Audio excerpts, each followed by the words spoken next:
today we came across an extremely but very interesting documentary called The Beast of the Bible. And we at the Ministry of the Real Truth highly recommend this particular documentary, as it is not only very interesting but highly informative. We suggest one watches it, especially those Bible oriented Christians, etc., and modern ancient Egypt or ancient Kemet enthusiasts. But please note that the information that's seen in this documentary may be considered sensationalized to some who are familiar with the modern Hebrew language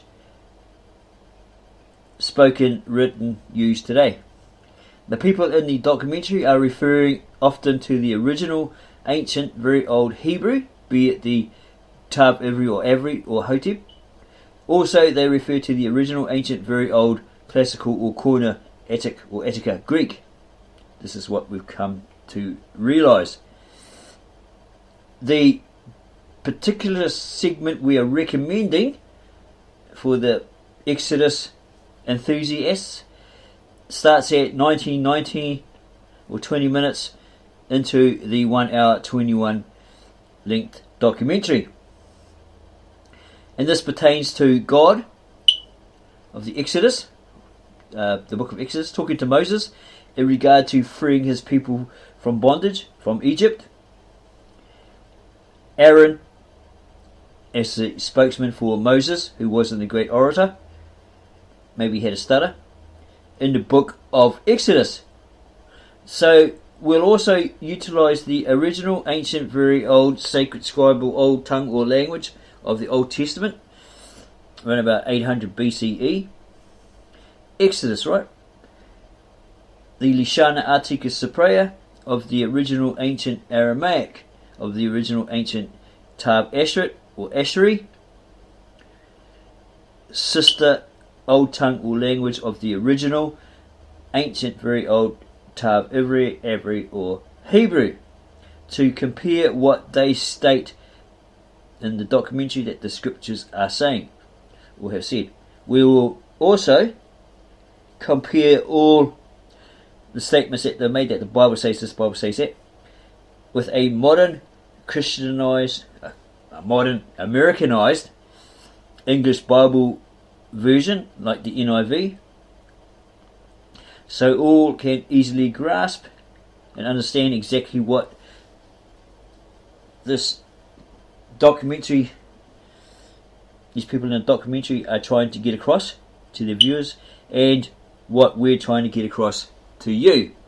Okay, so basically it starts from Adam and Eve trying to figure out scientifically, etc., what was this creature or beast that tempted Eve, and they got their supposed scientific theory, but then they say, oh no, that's wrong, they move on to the next one, etc., etc.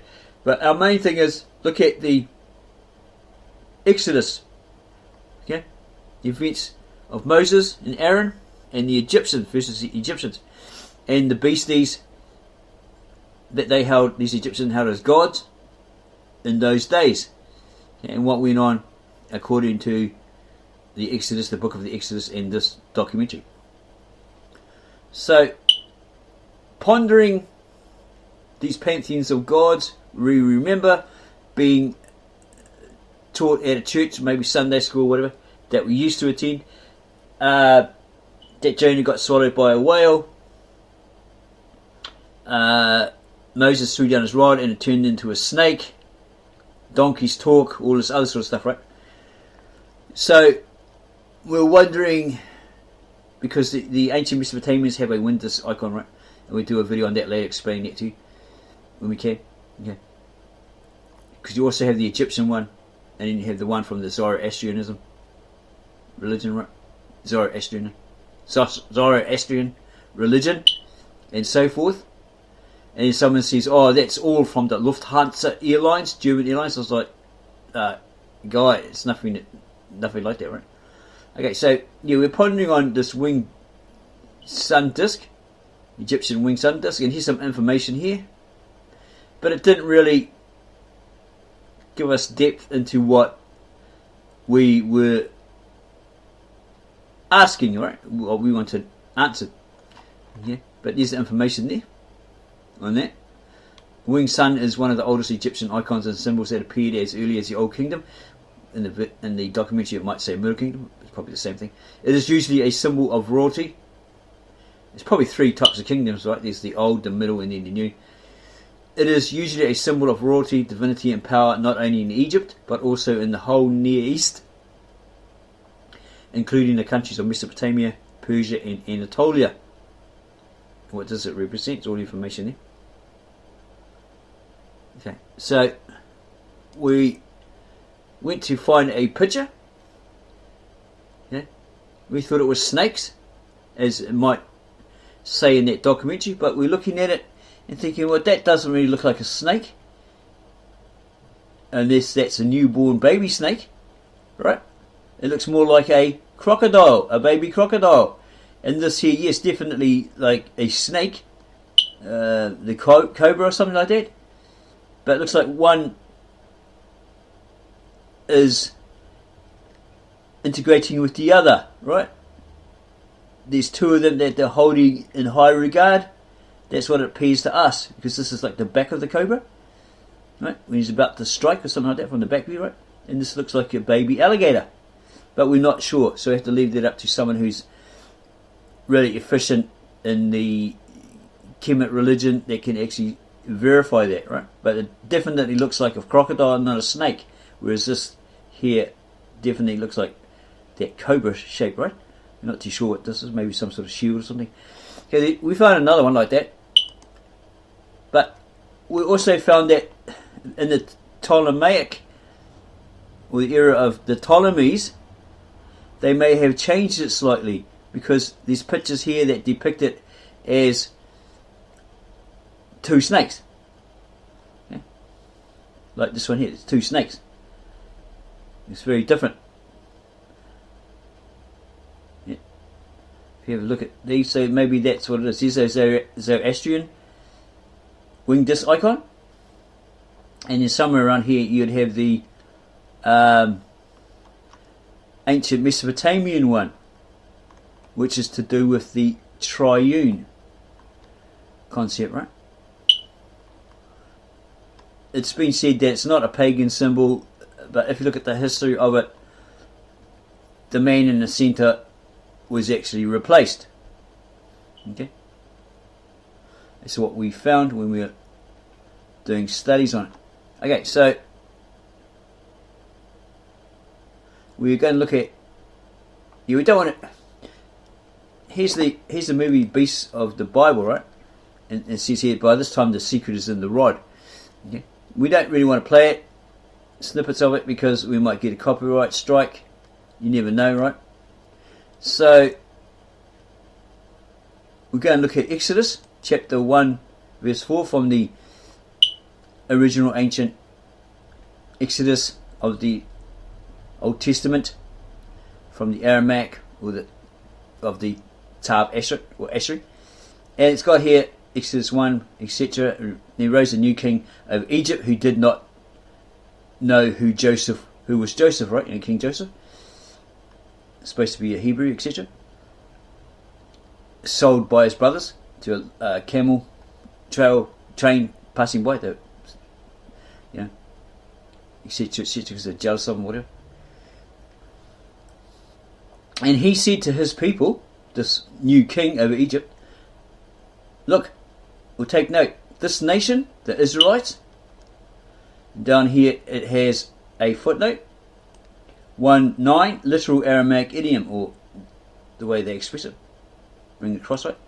Basically it means children of Israel. They are more than us and thriving better than us. They're multiplying, right? They're increasing.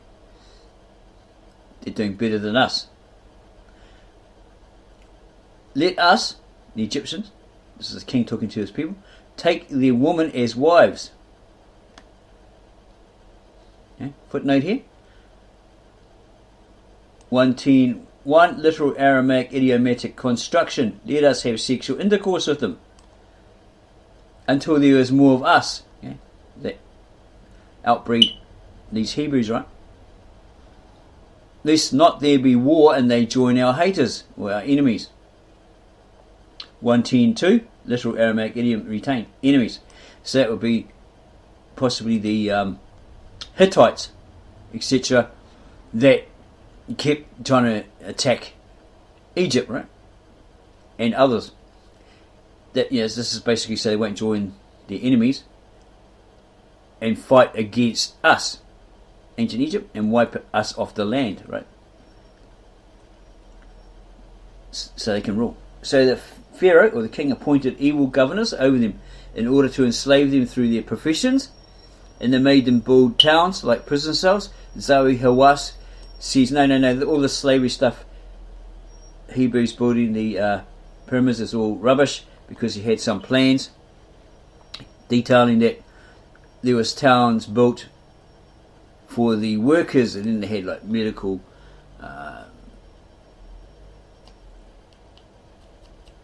like doctors, physicians or whatever, standing on the side of these pits. So if a rock landed on someone's foot, they'd take them away and heal them up, and they'd like give them food and all that sort of stuff. It was like they had to do all this work. It was either get heavily taxed and bury this pharaoh, build this monument, this tomb, this pyramid, whatever, right?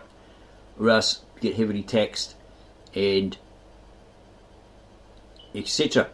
So rather than do that, apparently they chipped in, right? Whether they hated that king or loved him, right? There's others that say, well, we went down deep, like because Zoe Hawass and this lady went down 80 feet or something, or more, into these tombs, and she couldn't hold her water in her anymore. And she says it's a long way back, so she just let it rip. And he went mental that she had weed on a ancient Egyptian pyramid, right? And then they come back up eventually, and he gets all mad because the guy forgot the sandwiches, right? He's like, what the hell, or something like that, or they're soggy or something like that, some problem, right? And another guy, when they're down there, maybe that guy that forgot the lunch or something,